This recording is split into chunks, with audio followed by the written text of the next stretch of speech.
Today we'll officially begin the module on the homosexual person. I'm reluctant on naming this module like that because it looks or it could seem like we're singling out a particular orientation and just focusing entirely morally on that. In a sense, we are. But I think what I'm fearful of is that it kind of gives the impression that somehow that is a so-called sin greater than others, and it is not. So why would I spend the amount of time I'm going to on this? Well, if we had groups advocating for adultery, and if the majority of the population in our country were advocating for adultery, I would spend a lot more time on that, all right? If they were advocating for polygamy, or something like that, right? I would spend more time on that. If I didn't think there was mass confusion on this subject, and I'll be very honest, and I'm not slighting anybody, I doubt there's one or two of you that have a keen understanding of what the church teaches on homosexuality. Most people figure, well, the church is against it when women get married, they're discriminatory, and that's about the depth of it, all right? That's why I'm addressing it this way. If I were to keep it in context, when I do give a talk, say outside of here on this, a 2.5-hour talk, I'll barely spend 5 minutes talking about the homosexual person. But nonetheless, so that's why. So today, I'm going to lay a little foundational understanding. In other words, I want to set the groundwork for us having a discussion. I'll talk about the primacy of the person, and then of sex, gender, and sexuality, which are very distinct terms. I will only cover the term sex, okay? And then we'll worry about the rest of it on Monday.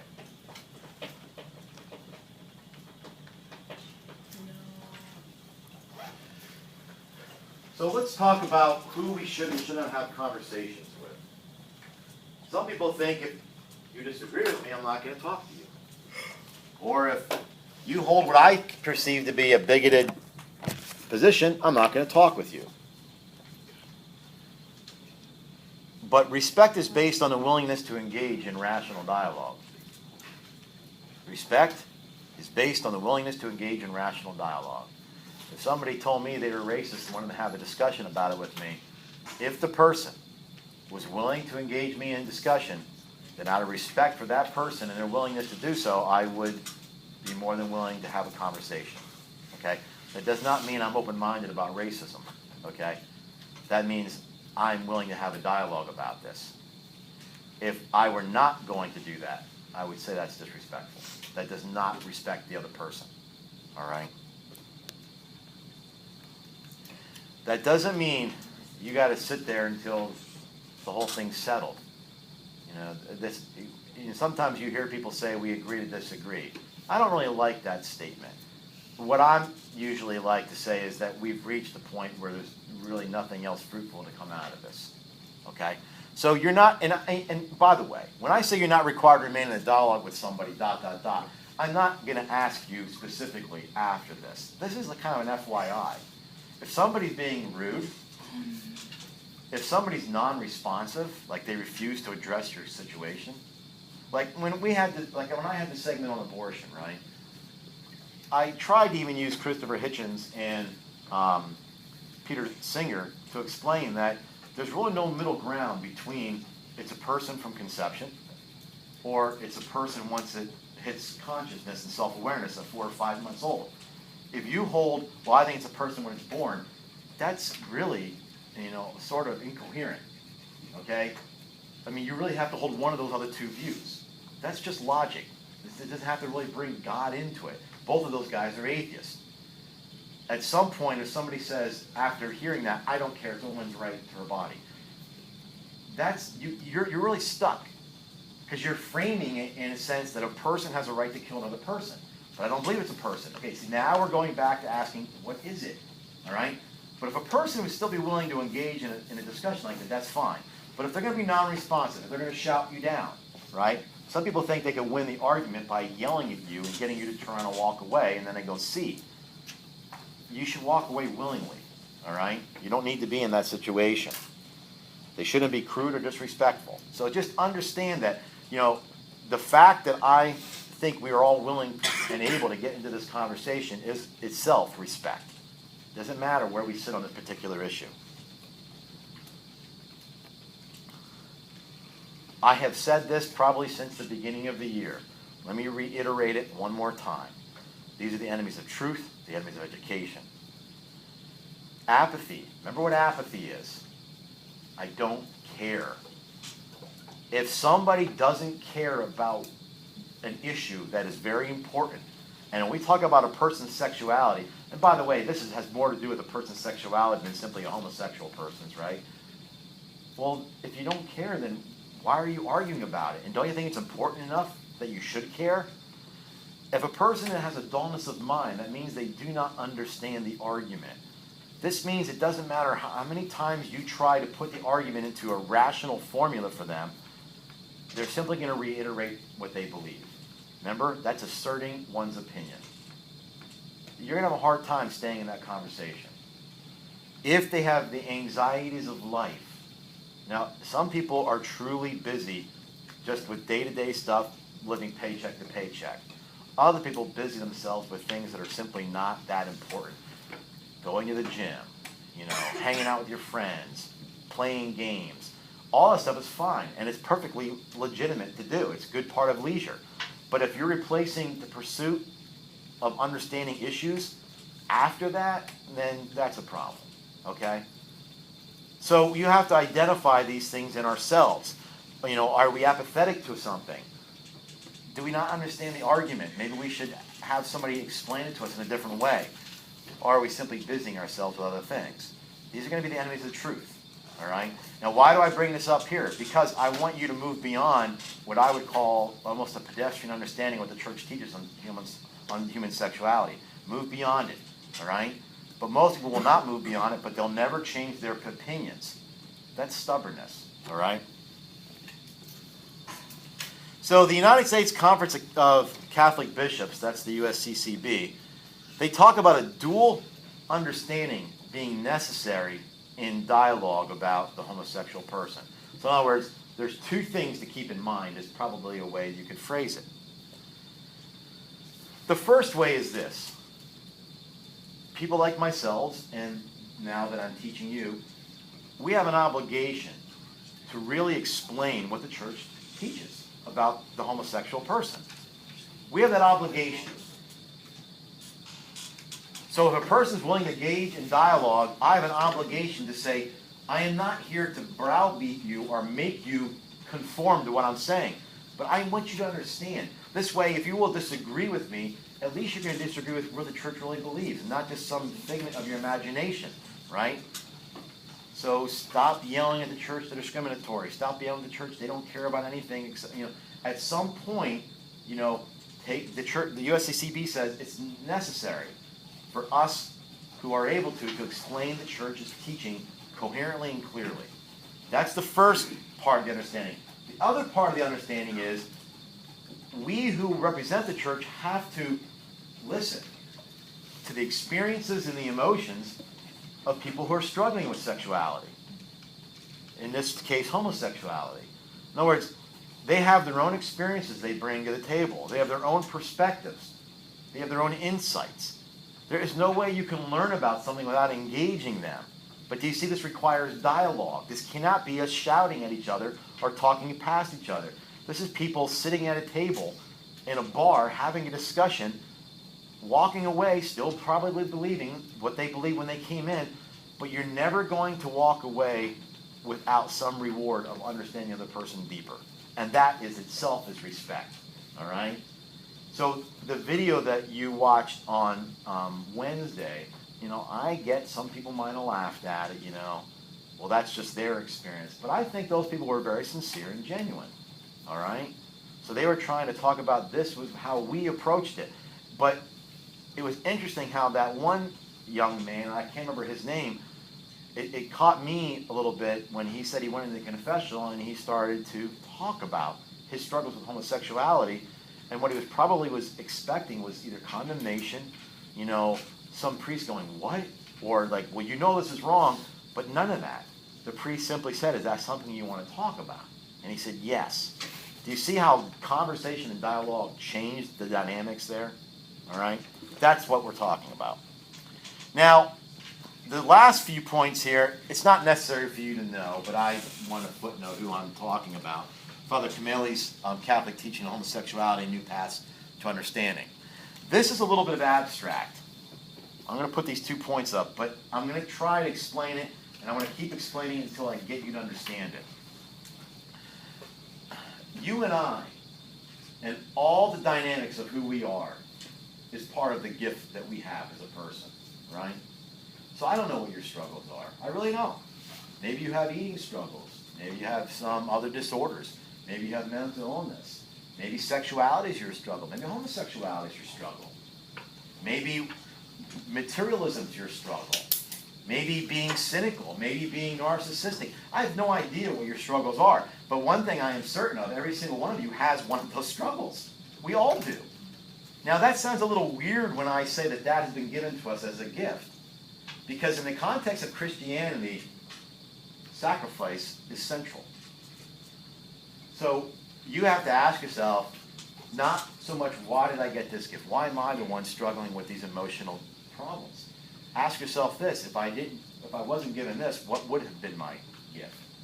I mean, nobody has a perfect life, so that's off the table. It's just which one am I going to get?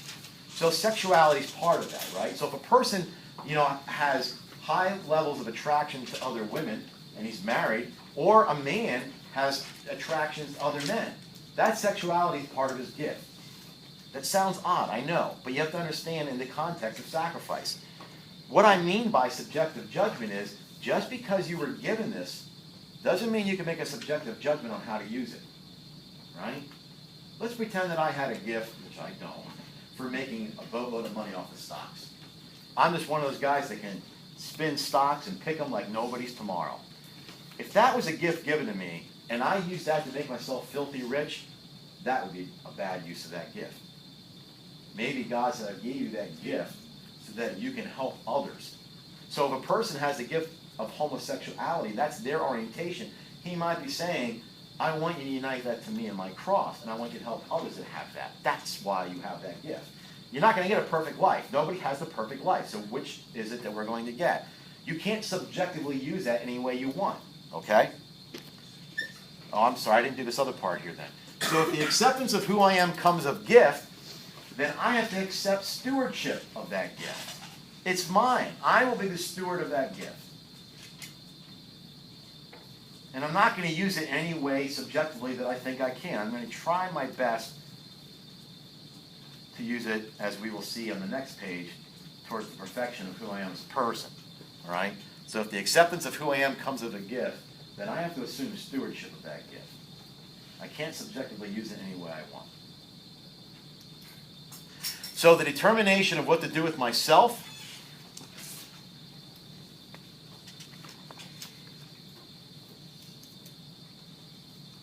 must be based on who I am, not simply my sexuality.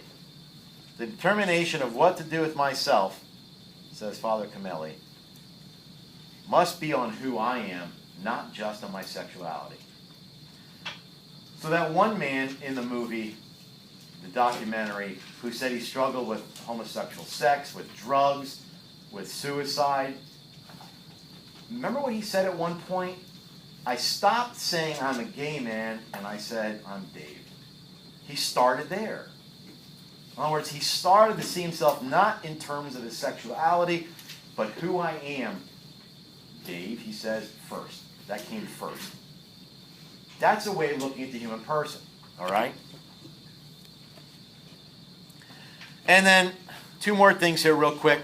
Father Cameli says, we already know that difference often breeds fear. The minute you're not like me, so I fear you. Why? Because I can't understand you, because you're not like me. We have to watch. We have to watch that we do not simply avoid or accept. Let me see how I can say this.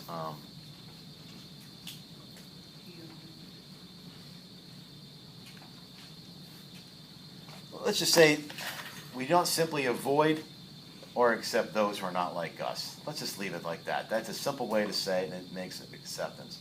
It makes it understanding, I'm sorry. So in other words, when we meet somebody whose sexuality is different than ours, there's no reason to simply avoid it, engaging them. But the flip of the coin isn't true either. There's no reason to simply just accept it. There's other ways around this. And what I'm talking about is to understand each of us on a different level, okay? I probably had something else in my mind I was going to say there, and it lost me right now, so we'll leave it. So let me wind up this particular slide by saying you can't keep your private life private. All right? That compartmentalizes the person. Do you know what compartmentalizes? You have all these various compartments. You know, well, at work I'm ruthless, at home I'm a teddy bear. No, you're not. You're acting someplace, all right? Compartmentalizing is, well, this is how I act in public, but in private I act a different way. Back with President Bill Clinton, the don't ask, don't tell policies of the armed services was ridiculous. I mean, if you think about it, really, we're against it, but as long as we don't know and you keep it to yourself, we're okay with it. That's a very strange understanding of the human person. I think it's offensive to both heterosexuals and homosexuals. I mean, who we are, our sexuality is part of our identity. It may not be the central part, but it's certainly part of it, all right? And you're asking somebody to suppress something in public that they feel, that's like I know that you're happy at home, but I'd rather, you know, not be happy at work. Can you do that for me? I mean, how do you compartmentalize like that, right? So we have to watch. Our private life cannot remain private, so we're not aiming that way. We're talking about integrating the human person. Okay. So let's talk one slide about the primacy of the person. We're going to do definitions a little closer on Monday on this. But you're going to see already that sex, gender, and sexuality are mean different things. They're very distinct. So sexuality was made for the person and not vice versa. Okay? Sexuality was made for the person and not vice versa. The person wasn't made to be a sexual being. The sexualness is part of who we are. Okay? So you're starting to see like a different primacy here. I'm trying to put the person before our sexuality. As a matter of fact, we'll even put who we are made in God's image before being male and female. That puts us on a different level talking, doesn't it? This is the reality that people often don't grasp. We don't have morality for homosexuals. We have a morality for sexuality. Actually, we have a morality, and it's applied across the board. We have one morality. It doesn't matter if it's applied to civic government, to economics, to immigration, to homosexuality, or heterosexuality. It's one morality. All right? It applies to both, but in this instance, let's say it applies to both homosexuals and heterosexuals. So there's one standard. We're applying it right across the board. That's a point often missed.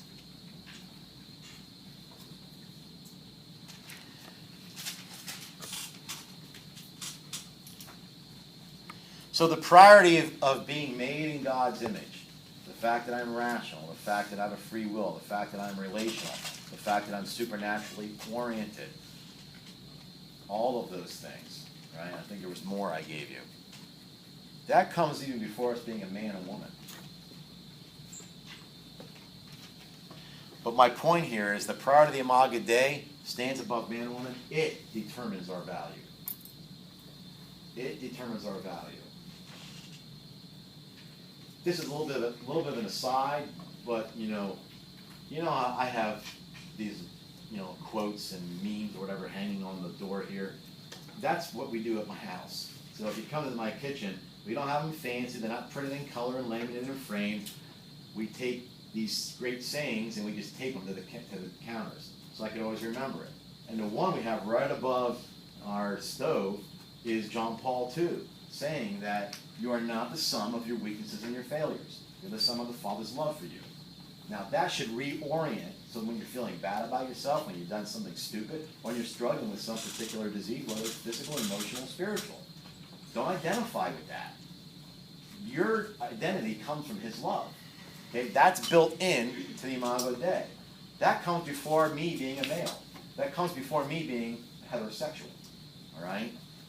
I am a heterosexual, I'm a male. That comes first. That's the primacy of the person. All right? Do you see how I'm hoping that you get how this is reorienting our discussion? So then if we bounce off of this, hopefully we can have a different type of discussion. The issue is this. There's a reductionist view out there that understands the person to be primarily referenced by his or her orientation. The reductionist view understands the person to be primarily referenced by his or her orientation. In reference? To primarily referenced. In other words, you would refer to yourself primarily in terms of your orientation. So yes, I'm a heterosexual, but that's not my identity. I am not going to go out. Now, I understand that some groups are fighting for what they perceive to be rights, and they might come together. I'm not trying to mock that. I'm just trying to say that is not how we primarily identify ourselves. I don't even primarily identify myself as a male. All right? It starts out by, this is who I am in God's eyes.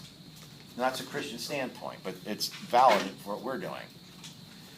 Yes? So you're saying that the reductionists view us as a male or female? Well, what they're going to do is they're primarily, I mean, there is a reductionist view that primarily will say, I'm a heterosexual, I'm a homosexual. Oh, okay. Okay?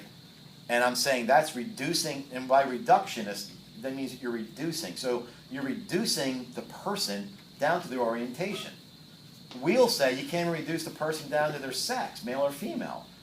If you want to reduce them down to something primary, do it by being made in God's image and being determined by His love. Okay? Let me put these three things up for you. Then I'll explain it.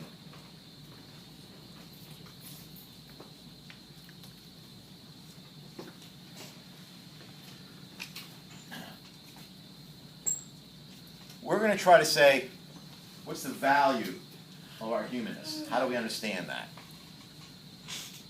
Now, I know this sounds philosophical, but I can assure you this is how it's taught in theology class, all right? At least the theology classes that I had. Logos. And I'm going to put these into a little quick graphing underneath so you get it. Let's just understand what they each individually mean, then I'll show you how they work together. Logos is that relationship of communion and self-giving, okay? In other words, logos, this is who you and I are. So there's nothing about us that isn't built for us to give to another person. Everything from our language to even the neurology of the empathy that we have for other people. You can't have empathy for another person unless you're built for that. Well, neuroscience is saying we think that you are built for that. So it's a relationship of communion and self-giving. The nomos, that's man's inner drive of the law written on our heart. In other words, we have a nature. Human people have a nature. Women and men do not have different natures. We have different characteristics and inclinations, but we don't have different natures per se. Although I'm not saying that sexual difference isn't important or this is not primary above the person. So nomos, this is the man's inner drive, the law inscribed on the heart. And telos is this man's basic ends, that his goal or perfection, right? The goal or the perfection. So here's what happens. The human value will be determined by the logos, understood through the nomos. So our ability and propensity for gift by our nature written on our heart, and that in turn will lead to the telos. All right? So it is the logos through the nomos to the telos. But it's easier if you just understand. I mean, the reason why I broke it up is rather than giving you one sentence that sounds way too abstract. So we have this idea of ourselves and our personhood is that we are built for relationship and self-giving, and that is governed through this law that is written in our heart, regulated through that, which leads us to the end. In our sense, perfection and unity with Christ. Think if you goof one of these up. What if we say there is no governing aspects of the human person? Then we have a hard time identifying what is our logos and how will we reach that telos. There's nothing inside governing us towards that. This, what we call this inner drive, is the roadmap, all right? This is closer to our identity, this logos, and this is our goal. It's necessary for us to move through this. This is true for the homosexual person, the heterosexual person, all right? We're all trying to reach this as Christians. So you saw on that documentary film very sincere people who wanted to live out their faith. Now, I don't know about you, but I was moved by that lady in the beginning who said she threw herself on the ground in front of the crucifix and said, look, if it's wrong for me to be a lesbian, then you've got to change this because I can't. And what's interesting is he didn't change it, did he? She learned to integrate it. That's the beauty of it. He said, basically, probably to her, this is part of who you are. This is part of your sexuality cannot be removed as part of your gift. Integrate it. I think her witness was pretty good. All right? Yes? Can you just go over like the arrows again? Yeah, So, we're talking about this logos, this relationship of communion and self-giving, governed through the inner drive written on our hearts, leads us to the telos, which is our goal of perfection with Christ. You get that? All right. Last slide, and this one's an easy slide. We're going to start with a definition. We'll focus just on the word sex.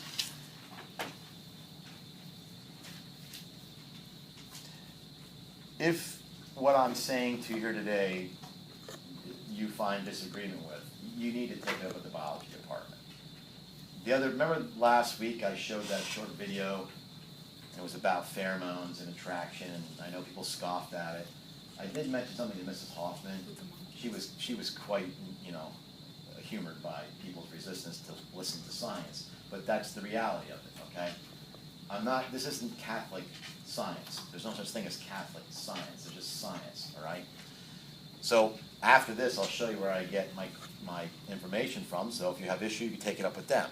Let's start out by saying sex is a biological classification, male or female. These are neither assigned nor constructed. Okay?